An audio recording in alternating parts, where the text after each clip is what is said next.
back to our channel. In today's video I'm going to show you how to search Facebook Messenger conversation. To search for specific messages for content within a Facebook Messenger conversation, you can use the search feature within the Messenger app, and here's how you can do it. First is open the Messenger and access to the conversation.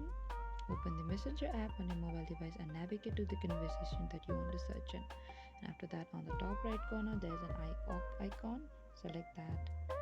What you have to do is scroll a bit down until you find the search and conversations on more actions option. Tap on the search and conversation. What you have to do is enter the search items, type the keywords or phrase you want to search within the conversation.